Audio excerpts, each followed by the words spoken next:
This is a Film Stories original podcast.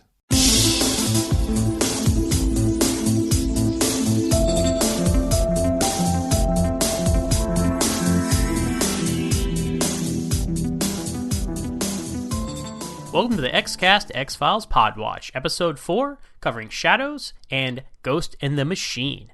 I'm your host, Zach Moore, and with me is Sarah Blair. What's up, Sarah? Hey, how's it going? Great. I'm excited to get into this Podwatch, huh? It's exciting times. It is. This is great. I'm so excited for it.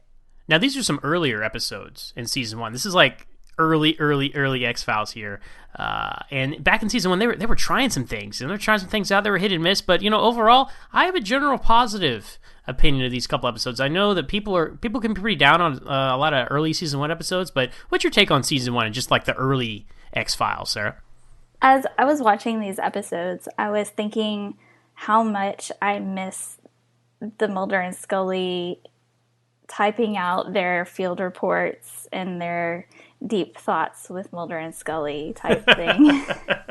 Because they don't do that later on. They kind of dropped that. It's something, it helps you kind of get into their characters a little bit. And I think it's great that they did that at the beginning because it sort of helps you get to know them a little bit better and how they think. And it was nice to have that insight into their characters. It literally gets you in their head. I said that it's the equivalent of a captain's log on Star Trek, right? Or a personal log on Star Trek. I mean, that's what it is, a case report, blah, blah, blah, blah, blah. Also, in the early seasons, the microfiche, which I love, make an appearance as well. But we'll get into it here. The first episode we're going to talk about is Shadows. Shadows aired on October 22nd, 1993. It was written by Glenn Morgan and James Wong and directed by Michael Cattleman. I'm going to say, this was almost a great episode, I think. I think it had a great setup and a truly, mysterious mystery. Mm-hmm. Because, as a TV viewer, I'm usually, 2 steps ahead of all this, genre TV. I'm like, okay, yeah, I know how this is going to play out. But there was actually some interesting twists and turns here in this episode as to what was going on. Right, yeah. It was suspenseful, and it was a great, solid X-File. And I would say that probably in the overall series ranking, I would put it somewhere in the middle-ish. Maybe between 100 and 125 or so. Because it wasn't super awesome, but it wasn't terrible either, Right, and there were some great moments of levity in it as well. When Scully does the whole "they're here," you don't really expect that. I love it when because she's the straight man, right? She's the straight man, and whenever the straight man does comedy, it takes you by surprise. Like, oh wow, it does. It's really funny. Exactly, she had some great little quips in there. It was fun to see her personality shine a little bit.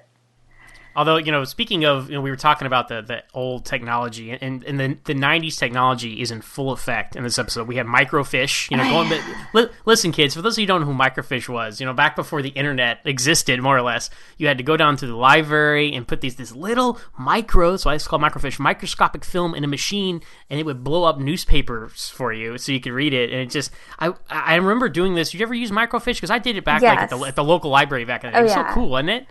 I actually had a report, my first research paper that I ever did. I looked up the Roswell crash on microfiche. Oh, wow. That is legit X-Files. That is so X-Files. Yeah. It was right when I was first getting into the X-Files. I was a freshman in high school.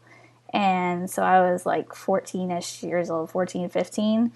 We had to pick a subject. We could pick any subject we wanted for the research paper. So I chose that. Of course, because, I know, right? Obsession was born. Well, we had the microfiche, we had cassette tapes in this episode, and we also had the MacGuffin of the entire episode was the floppy disk, right? I mean, could this episode get any more 90s? And I don't take that away from the episode at all. That is not why I don't think it's great. I think it's good. Like you said, probably middle of the road, maybe a little above middle of the road. I do feel like, all the stuff like the ghost, you don't know if the ghost is good or bad or what its intentions are. That's very interesting. But I feel like it kind of it hits its climax too early. In the house there where the guy's floating, and of course Scully gets her seatbelt stuck. She can't get in and see the ghost. That's so early X-Files. Okay, how do we find a way to keep Scully from seeing all this stuff? Right? She's just one step behind for whatever reason. But that was very intense stuff, right? With the guy, he's floating in the house, and that is hardcore. But then it just kind of meanders towards its conclusion in the last 10, 15 minutes. Yeah, but also the one thing that stood out to me was the ATM cameras when she gets kidnapped, because that was kind of right when that was sort of coming out, right? When the ATMs were coming out, that was sort of a new thing. I think. I can't remember, but it seemed Yeah, like I'm not it. sure how long they've had it. I mean, speaking of security cameras, though, they have the classic enhance thing, which is such a trope, and the X-Files goes on to do this in other episodes as well, and you see it in all kinds of movies and TV shows, and it's just not accurate, people. Right. Like, you cannot take an image that is X amount of pixels and zoom in on it and then get more clarity. I mean, I know it happens in Ascension. Oh, yeah. When They do Scully's it in the a back of that lot. cop car, yeah, and then it happens in Soft Light as well, when they just keep zooming in on Tony Shalhoub and find like where he works because of the name on his jacket, stuff like that. It's like, Yeah. but we accept that. We suspend our disbelief because those kind of things move the story forward. But yeah, I overall, I like this episode. I think ghost episodes as you move on the X-Files, or I guess, I mean, yeah, he was a ghost, right? Basically, I think it's safe to call this a ghost episode, a spirit, whatever you want to call it. Those are always hard to do because there are no rules, right, for the supernatural world. With things like tangible things like monsters or even aliens, to a certain degree, you can say these are the rules for these things. But with ghosts, you don't know, like, are they always there? Can they walk through walls? Can they have a physical, influence on things around them? So it's hard to build drama with episodes where they're spirits like this because you don't know, what they can and can't do. Exactly. Yeah. But then that last moment, was really good too, where you don't know if it's still there or not, or what's going on. And you're like, oh no, it's just the it's just a normal explanation. No worries there. But I think that was a very cute thing to do, a very self-aware thing to do for the X-Files, and impressive that they could do some comedy like that so early in the run, especially in an episode that was, as dark as this one, to have the kind of funny ending. Exactly. Yeah. There is one bit of dialogue in here that I really liked. Mulder asked Scully, "Do you believe in the afterlife, Scully?" And she says, "I'd settle for a life in this one," which is, Yes. I think we can all relate to that at some times in our life, right? Right. Exactly.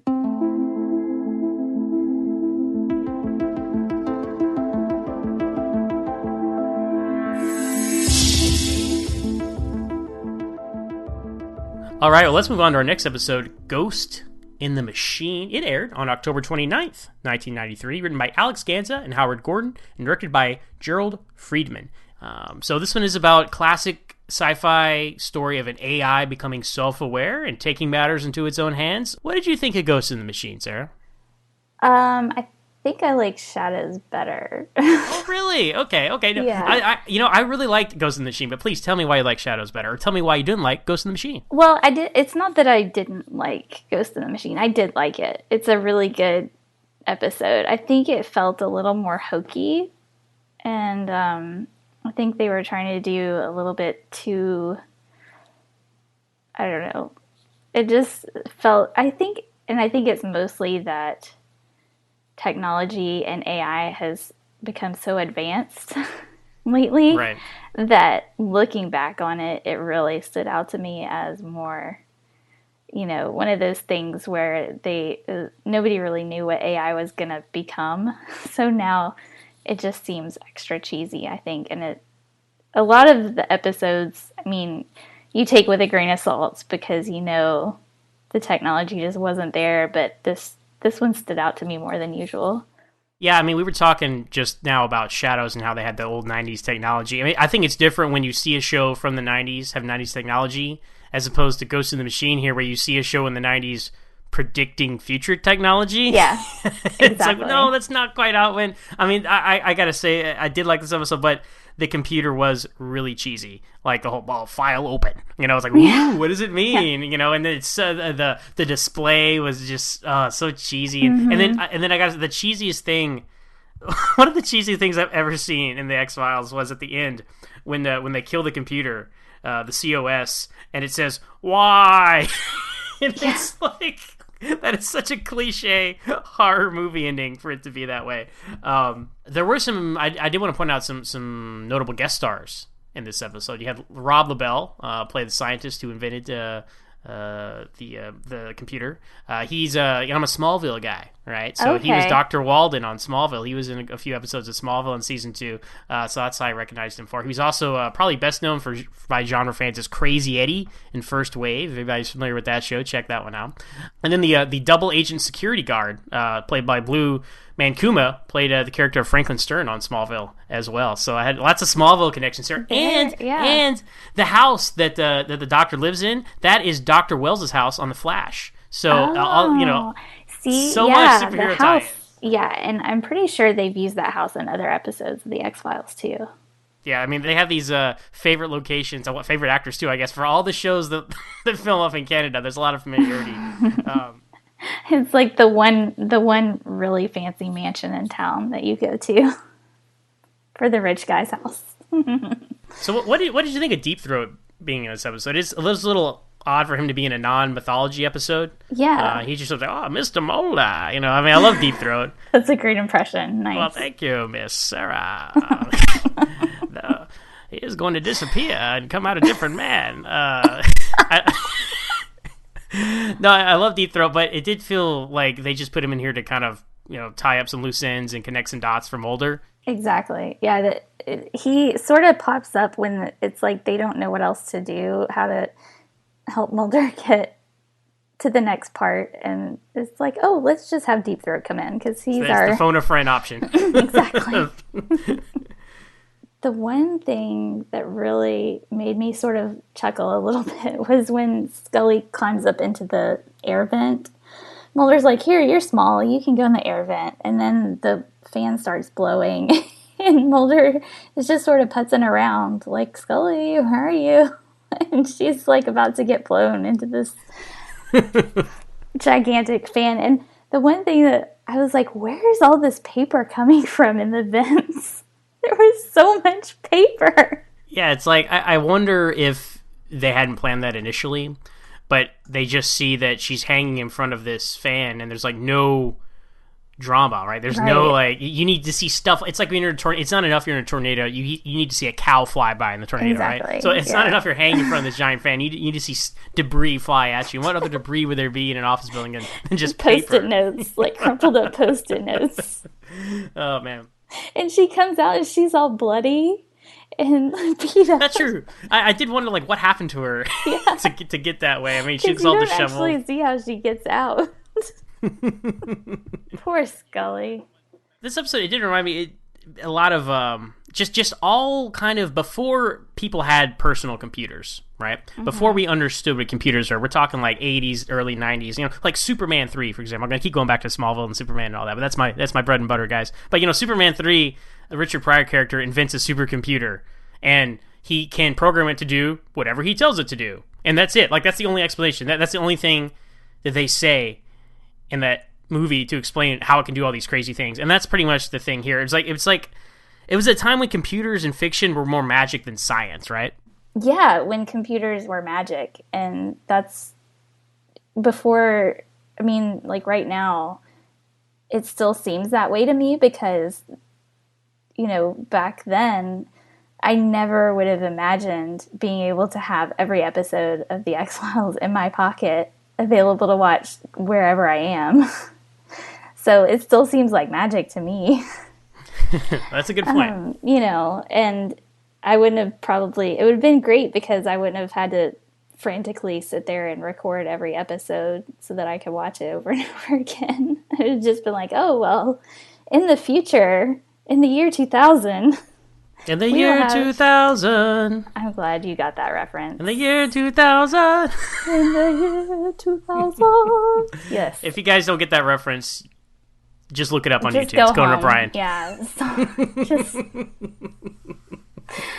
Oh, yeah. Well, one last thing about Ghost in the Machine. What did you think of Mulder's FBI friend there who meets an early end? Oh, yeah. Oh, man. He was a jerk. He was a jerk, and I like the interplay between him and Mulder because he takes credit for Mulder's work, and Mulder kind of just calls him out on it. Oh yeah, and it's cool to see Mulder kind of stand up for himself because he's usually, especially in these early episodes, any kind of like normal FBI person is calling him Spooky Mulder and give him a hard time, not take him seriously. And it's good to see him like stand up for himself, and like, hey man, WTF, right? Exactly. And his ex-partner was a little bit like Scully's friend in Tomb. Was it? Yeah. Oh, No, Squeeze, yeah. Squeeze. They were both kind of jerks. And I'm glad Mulder and Scully were able to find each other because they're not jerks. Well, this starts a long line of whenever somebody comes back who Mulder used to work with, they're probably going to die. Right? Like you just look at all these episodes like, oh, Mulder's old mentor and Young at Heart, right? Dead, right? You just keep going down the list. Or gosh, even Scully, right? Because in is it Born Again? No, that's the other. How many resurrection episodes are there in the X-Files? So many. The Especially one with in the first season. I'm gonna remember it, guys. I'm gonna remember Lazarus. Okay, yes, Lazarus. That's Scully's old instructor / lover, right? Mm-hmm. And he ends up dead too. It's like, hey, if you want to stay alive in the X-Files, do not have no Mulder and Scully prior to their work on the X-Files, because if you show up, you will die. Exactly. Yeah.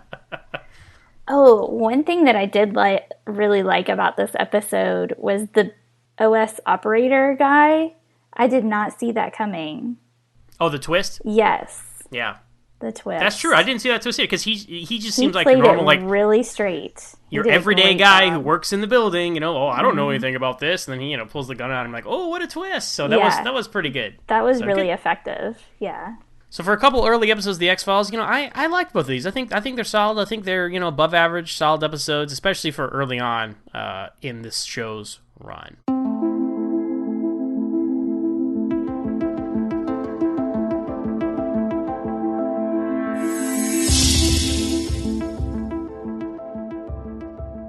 All right, Sarah, well, that was fun talking about these 2 episodes of The X-Files with you today. If people want to find you out there on the internet and talk to you more about microfiche and VHS tapes, where can they find you?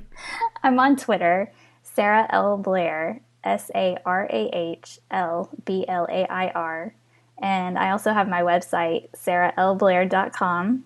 And I'm around on Facebook sometimes too, so you can find me there. But pretty much always on Twitter. I hang out there a lot. Awesome. As for me, you can find me on Twitter at MooreOnZach. That's MooreOnZach. I'm also the host of my own podcast, Always Hold On to Smallville, where we talk about each and every episode of the Young Superman show. We're on Twitter at Always Smallville with 1 S. And I'm also the host of another podcast, podcasting all the time, called Standard Orbit on the Trek FM network. We talk about the old and new adventures of Captain Kirk and the Enterprise. You can find us on Twitter at Trek FM. As for the X-Cast itself, you can find us on Twitter at the X_cast, and you can find us on Facebook. Our group is the X-Cast X-Files Podcast Fan Group. So just search the X-Cast on Facebook, and you'll find us there. So tomorrow, the Podwatch will be back with Ice and Space. Wow, that's quite a 2-pack right there. Those are, yeah. Both sides of the spectrum there. But until then, trust no one.